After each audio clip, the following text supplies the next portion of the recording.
So, new PlayStation 6 price update, Wolverine launching sooner than we thought, and the Horizon 3 launch delay. Those are the stories we're going to cover today, and if you could hit that like button on the video, thank you to those that do it, and as always, it's very much appreciated. First, yes or no, are you hyped for the state of play this week or not? It's been confirmed finally that we're getting a state of play this Thursday, February 12th, going live at 5 p.m. Eastern, which is the usual, and it's set to probably be the longest or one of the longest state of plays we've had, with an hour-long event focused on PlayStation Studios, indies, and third party. I'm assuming we're finally going to see the God of War Greek game here finally. 1 hour is a long time. Some exciting stuff could show up here, but how do you guys feel? So comment below yes or no if you're hyped for the state of play or not. Let me know down in the comments below. Now diving into the first story of the video, the PlayStation 6 price update. So I want to cover the recent conversation around the specs of the PlayStation 6 and then talk about what I haven't really seen people cover when it comes to the price of the next generation console. Reading from Insider Gaming, the latest round of PlayStation 6 claims surfaced recently alongside claims regarding the upcoming PlayStation handheld, dubbed Project Canis. In a recent series of posts on NeoGAF, reliable tech leaker Kepler L2 divulged some tidbits about the upcoming next generation of PlayStation hardware, focused squarely on memory capabilities. In the string of posts, Kepler L2 claimed that the PlayStation 6 could boast up to 30 gigabytes of GDDR7 memory using a specific configuration to fit into the console.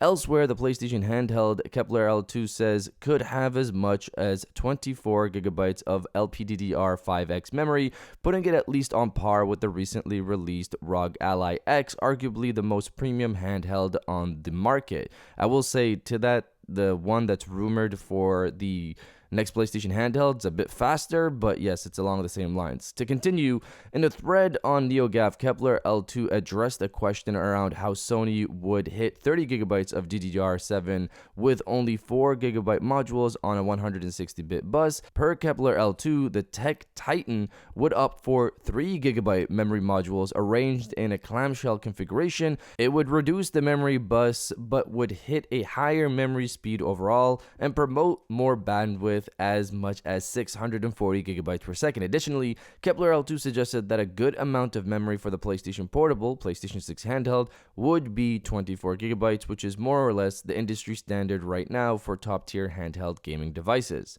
So I just want to address this quickly here because I was confused to see this make the rounds again, because last year we already pretty much knew most of this information. Moore's Law is Dead already shared that it's 32 gigabit transfers per second, GDDR7 memory, 160-bit bus, 640 gigabytes per second speed, and on Kepler's side, he did mention last year 30 gigabytes of RAM as well. Whether you want to say that was just him guessing, this time around it still sounds like in some discussions in the same forums that people are reporting off of, it sounds like he's kind of guessing. But regardless, this was information he mentioned last year. The only new thing here is the clamshell design. We didn't know this last year, but I've seen people theorizing about it last year if you look back. The idea here is that you'd have 5 channels and 10 memory modules, each sized at 3 gigabytes on both sides of the APU. That's new, but I didn't really see many focus on that point. But something else I didn't see people focus on was the discussion on bill of material, or BOM, which is how much the cost of the PlayStation 6 will be. At one point in the thread, the discussion of how much RAM would be in the PlayStation 6 came up in regards to pricing. The user was suggesting 20 gigabytes should be what Sony goes for instead of raising the cost going for 30 gigabytes. Kepler replied with saying 20 gigabytes is not enough. Yeah, an extra $100 to the BOM sucks, but they just have to deal with it for 1 to 2 years until prices come down. So he's suggesting, obviously, that Sony would swallow the increase in RAM pricing, or the increase in how much RAM they want to put into this thing, and then just deal with it for a certain amount of time, and then they'll potentially profit off each console sold, because again, they really make their money off of the software, the services, and all of that stuff, which again, this is not something new to Sony. They've swallowed or taken a hit on pricing for their consoles, and then later on profit because they make more money off the software. So the original user was suggesting the PlayStation 6 would cost what the PlayStation 5 Pro currently costs, which is $749. This was something that Moore's Law is Dead suggested, but he actually also suggested that it could be lower than the cost of the PlayStation 5 Pro to the consumer, which now I wonder if it'll be $699 and Sony would just take the hit for 1 to 2 years and manage things that way. Because $699 is still an amazing price for a lot of people if Sony manages to launch the PlayStation 6 at that price come fall of next year. Of course, we'll see how things develop as this year goes on. And if you're enjoying the video so far, hit that subscribe button and join our growing community on our way to 150,000 subscribers. Take this!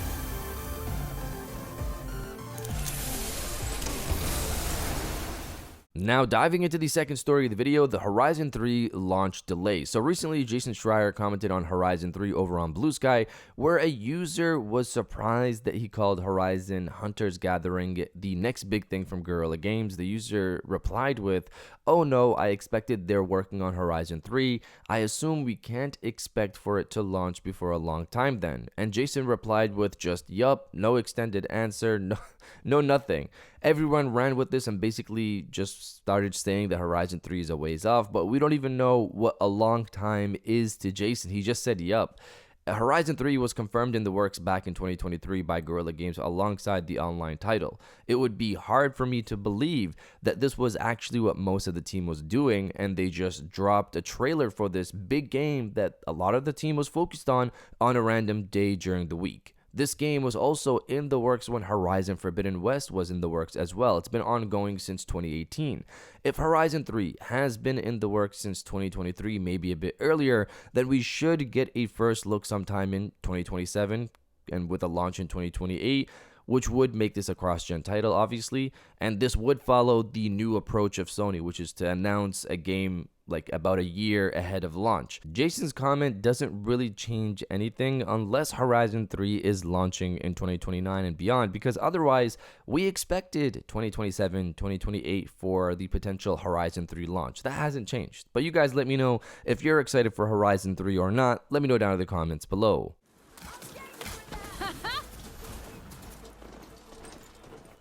And now diving into the final story of the video, Wolverine to launch sooner than we thought. So recently we've seen multiple PSN listings for Wolverine listing the game for a launch in Q3 2026. This would put the game set to launch sometime between July and September.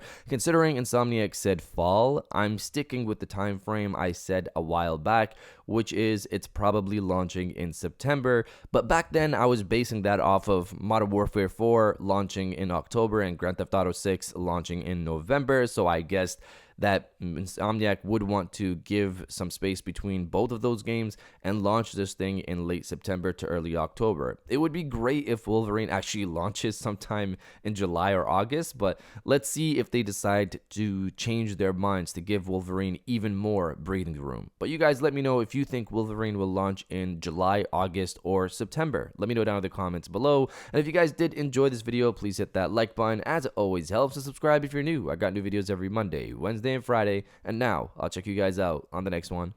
And welcome back to the after show. This is the part of the video where we have a little fun down in the comments below. If you're old, welcome back. If you're new, welcome. For today's thing, what I want you guys to do is to body, obliterate, destroy, and overall harass the comment section with ready for the new reveals. So here we're talking obviously about State of Play set to happen later this week. If you're excited for that like I am, destroy the comment section with ready for the new reveals, and I'll definitely heart those comments like I always do because I appreciate everybody who stays to the end of my videos. And now I'll check you guys out on the next one.